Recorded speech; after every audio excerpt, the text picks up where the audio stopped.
I will give credit where credit's due. Sometimes it's nice to see a film that really, honestly, just leaves you thinking. Like, just has you just pondering its premise and meaning and what you just saw. I'll definitely be thinking about this one for a while. Hello? Hello? Who's there? Can you hear me?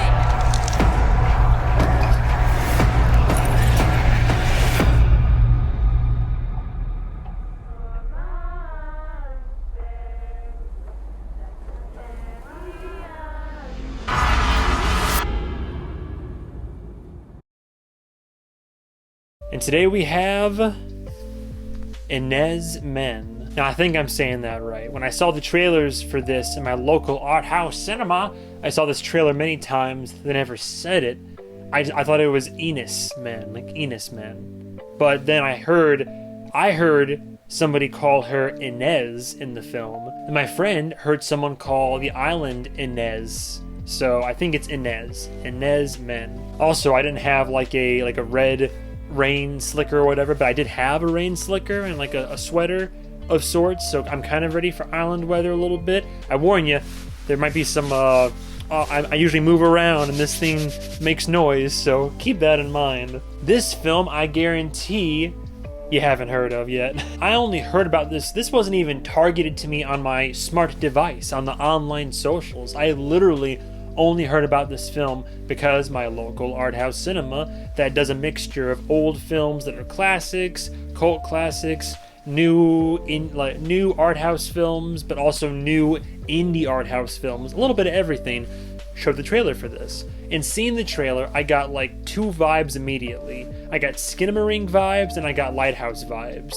Two films that are, for me, opposite ends of the cinematic spectrum. I love The Lighthouse. I hated Skinamarink, so I was very curious. Literally, the film's premise is pretty simple. I think it's summed up online in like 2 or 3 sentences. You got a gal who I guess is doing what appears to be some like volunteer work on this island, kind of similar to the Lighthouse. I doubt she's being paid for it, but she's staying there. And from the trailers, you think she's like staying there potentially alone, just kind of tracking the growth of a flower or some flowers, just local flora basically. But then things start getting weird visually. Someone's playing with her mind. The question of, is she going in like a descent into madness or something? And it's all filmed in such a way where it's not quite a certain, it's almost like the aspect ratio of the Lighthouse and the whale and all that. I think it's right between normal and that ratio, but it's also, what I liked about this film, I guess we're getting right into it, it's filmed with a certain, I don't know if it was actually put on film or if it's a filter of that grain, but the film looks like you're watching like a 70s nature documentary, funny enough. It looks and sounds like it. Before I get too far into it, Enys Men is directed by Mark Jenkin, who I've never heard of this fellow before in my life. So his thing is that he's been making films, mostly short films, of which again I haven't seen, mostly short films for over 2 decades, over 20 years. I think his first production was in '02, according to IMDb. I think his last film that they referenced, like they're like, oh, from the director who brought you, was a movie called Bait, of which I've not heard of, but I think the main lead from this movie was also in that movie. But evidently Bait has some form of notoriety in like cinematic communities. There's a very small cast. I'll just mention the lead. I'm not familiar with her, but Mary Woodvine.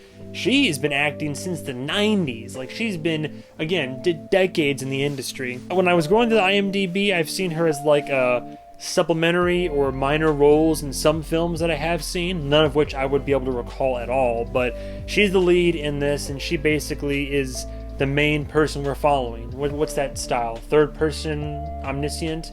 Or we're following her journey mostly through her perspective, but through like just a omniscient third person perspective.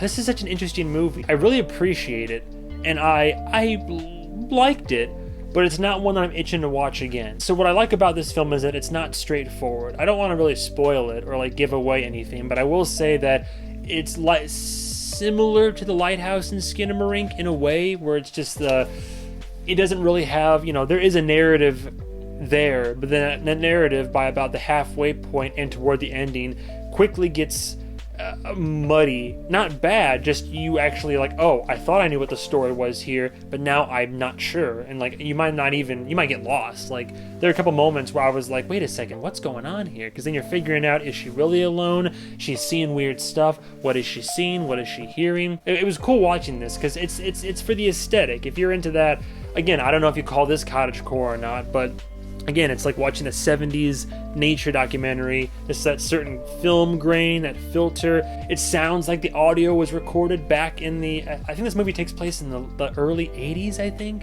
Late 70s. It was like 73 or 74. I remember because she's writing these entries and all that. So it's like 73. So the audio sounds like it's out of 1973. What I really enjoy about this film, that I thought they were going to really stick with it, but they didn't quite. They almost did. This film has very, very, very, very minimal dialogue.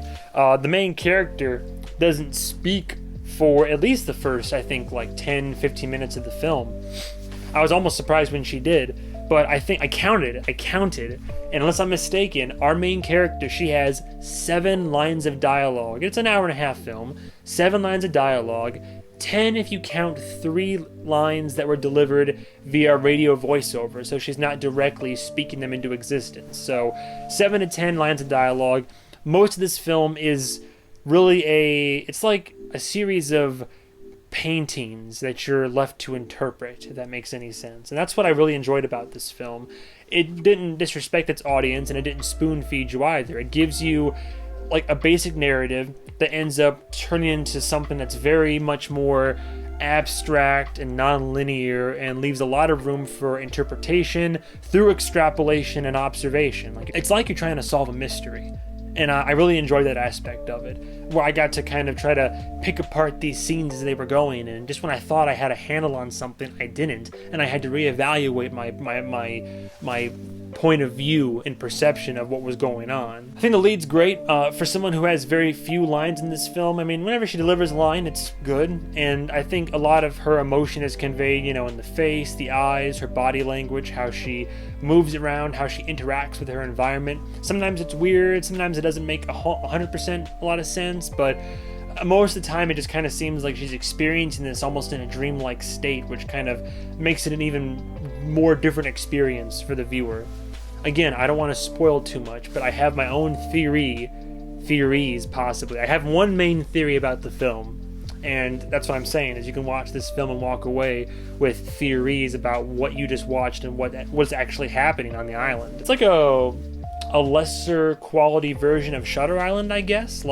Maybe on subsequent viewings you'd be able to glean more from the story. It's not very dialogue or even, I wouldn't even say it's necessarily character driven. I mean, all right, maybe that's maybe going a little bit far. The characters definitely drive certain parts of the narrative, but I think it's just again surfacing the mystery of this island and what things on this island actually mean, and in relation to our characters.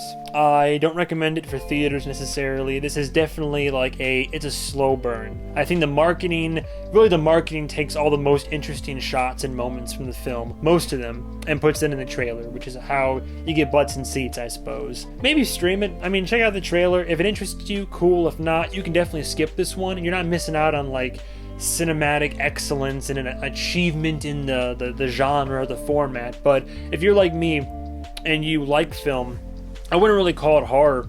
I would call it a psychological thriller. There might be some horror components to it, but it's more of a psychological thriller and mystery, I would even go as far as to say. So yeah, stream this one, watch it at home, maybe just on your off time. It wouldn't really make a good date night movie. I wouldn't recommend it for that, but you can definitely watch it and possibly get some enjoyment out of it. If you're like me and you like, obscure, random, weird cinema, or cinema that leaves a lot out there for you to interpret, then I think you're going to have a field day with this one. It has a lot of good things going for it. Doesn't completely work, but it was an experience, and there's a mystery to be solved. And if you're into any of that kind of stuff, then you're in for a good time. Overall, I grappled with the rating on this one because I almost gave it a much higher score than what I'm actually going to give it, but I got away, film as itself, does it accomplish what it sets out to do?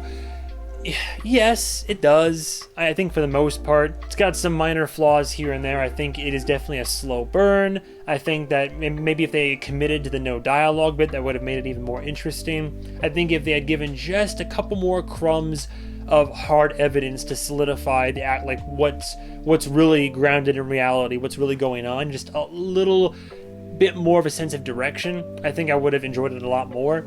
As it was much better than Skinamarink, but also not as good as the Lighthouse, but somewhere in the middle there, which is why I would give Enys Men I give it like a high 3 out of 5. I think a high 3 out of 5 is fair. It feels just enough above average. Your average moviegoer won't enjoy it. I think most people won't enjoy it. I haven't looked up any ratings yet, but I'm sure that people are probably going to be bored with it and expecting something else or something a little bit more intense per se. But coming from my point of view, I think that it has a lot of good things going for it. I just like a film that'll make you think and have you thinking about it and trying to piece together the narrative and the mystery. Personal enjoyment, like I said, I do not see myself revisiting this film anytime soon. That's all I gotta say about Enys Men. Thank you guys and gals so much for watching. Stay tuned for more, I guess, either indie or mainstream, whatever movie reviews I do next. But thanks for watching, and everybody have a good night.